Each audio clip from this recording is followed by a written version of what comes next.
Of course, I could resurrect Jane over here. Why not? The darkness will not rise. Should make her right back down, being that close to the Donkzilla. Oh, that was a bad choice. Wind-up punch, you could just mule kick someone and kill them. But nope. And it's not always the smartest.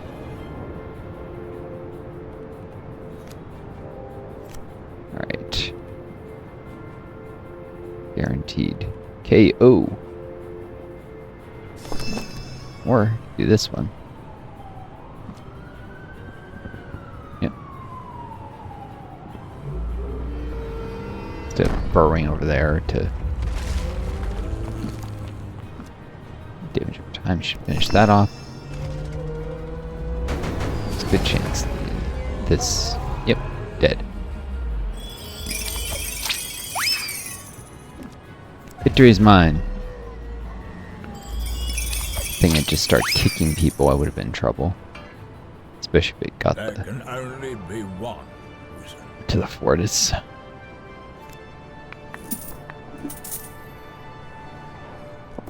Come again. Congratulations, hero. Now the city is safe. More or less. I hope this hasn't too greatly inflated your ego.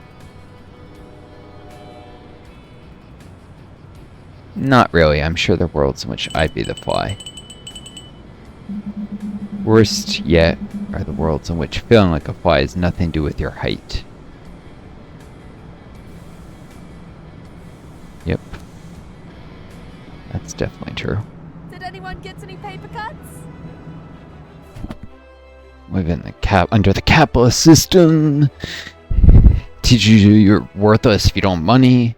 If you get disabled, young like I did, then you're never gonna have any substantial money if you weren't born to it. So you get faced with the impossible in making the thing that the system says you're worthless if you don't have. For instance, that's a great way to make someone feel like why. Let's honor the dead. Of course, the putting problem my gear here to use. is capitalism. It's a vile system. I will not shut up about it. I mean, it should not be shut up about it. It's a system that absolutely has to go. And it's murdered more people than people say this do. Communism killed all these people. No, capitalism killed way, way, way more people than communism. The so-called Black Book number was made up and included the unfathered children of Nazi soldiers. But, you know, it's not made up that capitalism has killed about 1 billion people in its history, in its 300-year history.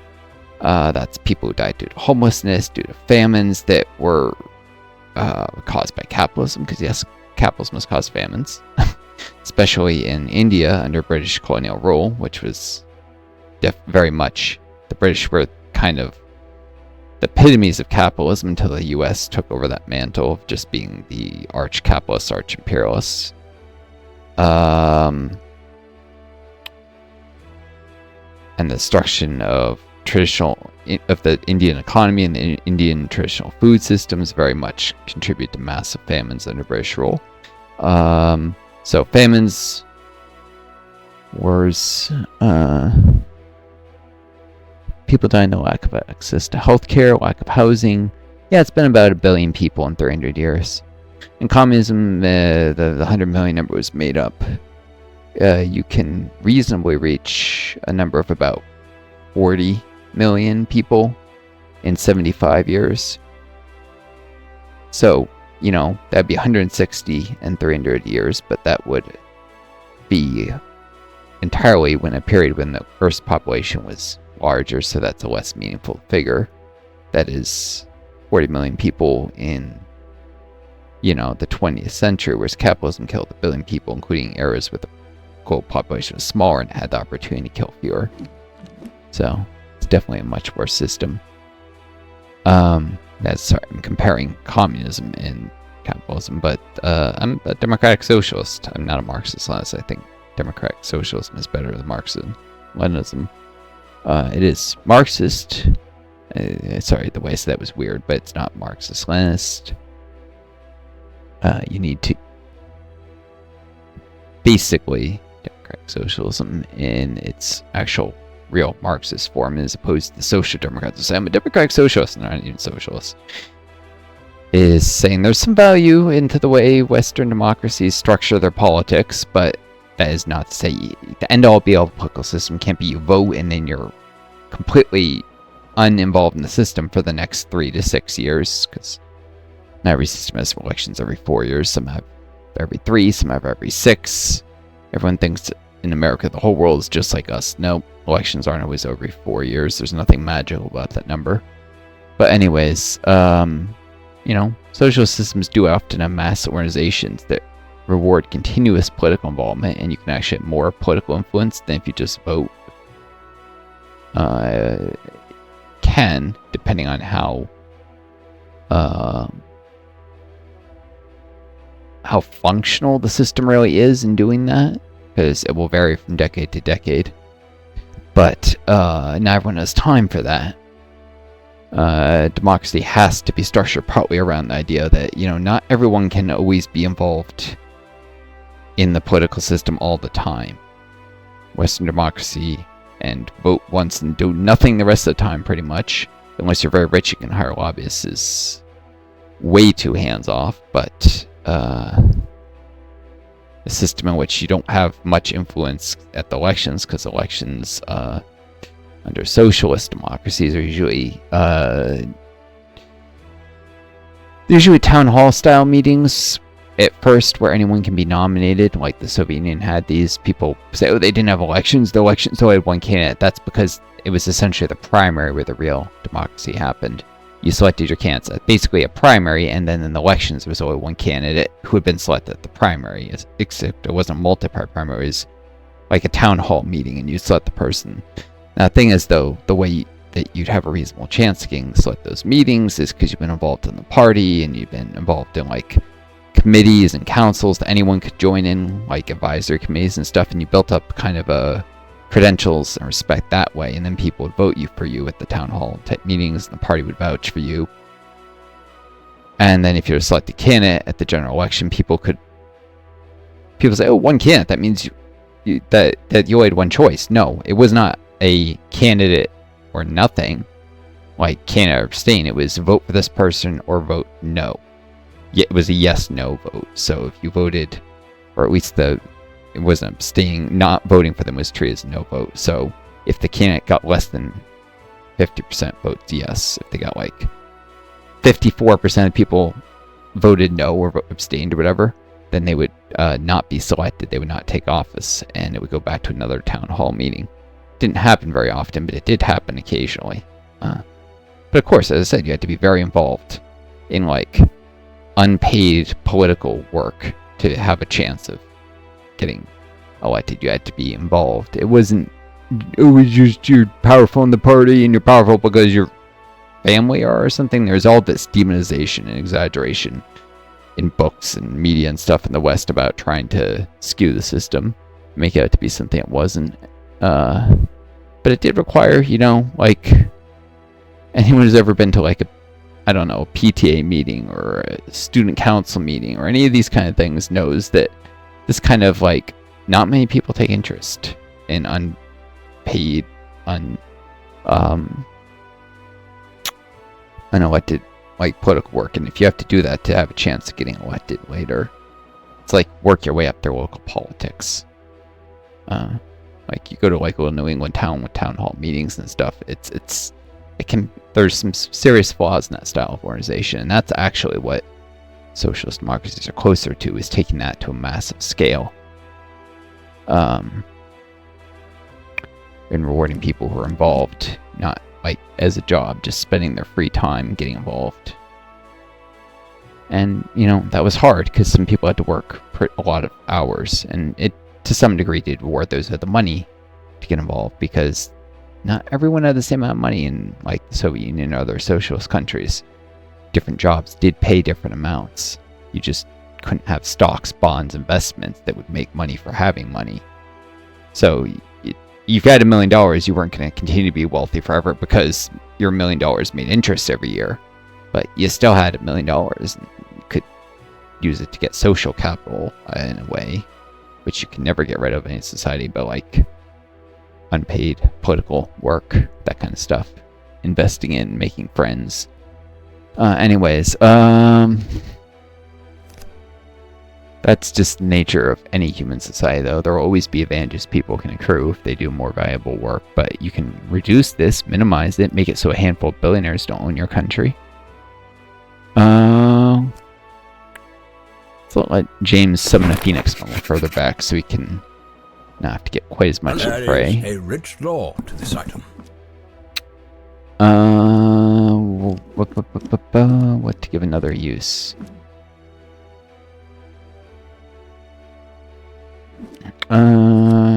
Summon Trina, and I Keep it safe. guess she's the last, actually. So if Ulrich's the last standing, he can revive a few people. Get the party I back will sanctify it with my touch. on his feet. It's about redundancy, because you guys saw how I lost Jane, and I almost lost James in that fight, Could you clean this off for me, please? which would have left Ulrich as my only person who could resurrect anyone. Could you clean this off for me, please? At least this isn't the Halloween campaign with permadeath, where if a character dies and they're not resurrected, but in the fight they're gone. They're gonzers.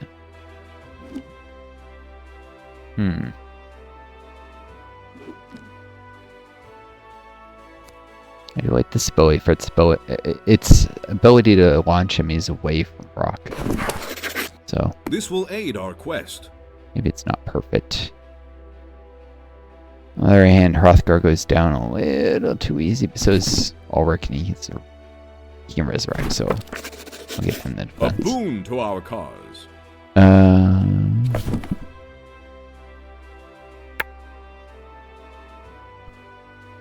Stability would be nice, especially if James is going to taunt people and run like he did before, and then he got immobilized. An instrument for justice. That protects against things that reduce mobility. And a little evasion. So it's good to have a little evasion so you have at least a small chance of surviving something that would I hum a definitely boon to our cause. kill a character otherwise. Sometimes that's the difference between victory and defeat. Form of Destroyer. Enemy mortally wounds you. Target self. If used AAP and abilities transform into elite local entity. Nope. I hope Nopers. this will aid our quest. An instrument for justice. Could be mildly useful on Jane, I suppose. But no. So.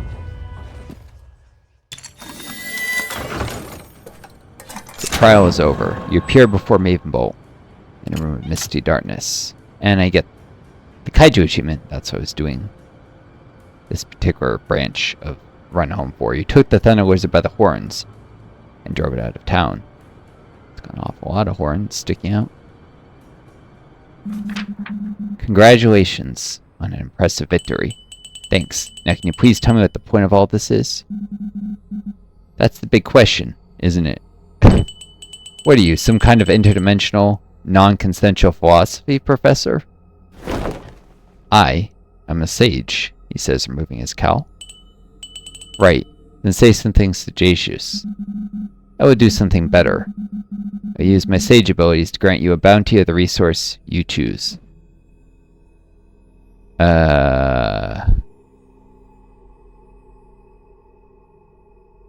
Right. Take Dural, Plex, Ferrocondite. I have one Dural. I'm trying to remember what Dural. Oh. Oh yeah, that's the. I remember. It's the thing that's used for antennas. I wonder what happens if I say I'll take Dural. He'll probably say no. Are you kidding? I'll take Dural. Alas, Dural cannot be synthesized, only created. There is no one in the universe who can create. Of course.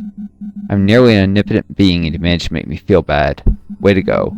Now, how can I rearrange atoms for you? I'll take quantonium. So be it. 34 quantonium. But I don't want to leave you without seditious words, so here goes. A loaf of bread is one of the few things in this universe which enjoys the privilege of having two butts. You could have just read that on the internet. Would that make it less wise? Yeah, it kinda does. Because wisdom must be earned, right? We both know that's not entirely true. He points at your mind. I assume that device is programmed with basic knowledge of the subrostrum. It knows what this is, pointing to his corona.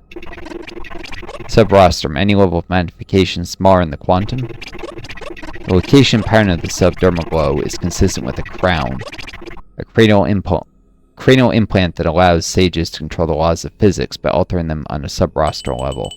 So that's how you've been manipulating reality. You're half right. Been using my powers to manipulate your holograph. Sages cannot directly affect other life forms. The subrostral space they encompass is shielded by the will of the thread. Their thread. So I couldn't actually just snap you into a different world and twist you into a cinnamon pretzel. That's good to know. On the other hand, I could toss an asteroid to you, like flicking a marble. Also good to know. I guess there's a difference between knowledge and wisdom. Ah, there it is. The answer to your first question. Huh? The meaning of life. Okay, can you leave now, please? Certainly. A deal is a deal, but you will need me again soon. I doubt that. Your quest is to go home, is it not? This is the Run Home campaign, after all. Then you'll have to craft the 4 molecules of Dural into an anchor point antenna. And for that, you'll need this. Pointing to his crown, it begins to glow brighter and brighter. You wince, closing your eyes for an instant. When you open your eyes again, Maven Bowl is gone, leaving nothing but coordinates to an uninhabited system. Boom. Definitely a good point for a checkpoint save. Ah, the ship's still a little beat up. I got some resources. I can go about making some upgrades. I'll probably need more ferrocondite.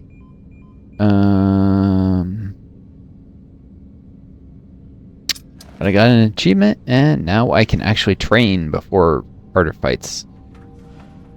Like if I wanted to try and beat the sage at the end of this campaign and capture them. Capture them alive, is it? I don't remember. I forget what other achievements. That's enough for now. I wish you all the best. Take care of each other. Be kind to yourselves. May you always find a gangster lead home. Until next time, it's Northstar. Do. Best of luck to you all.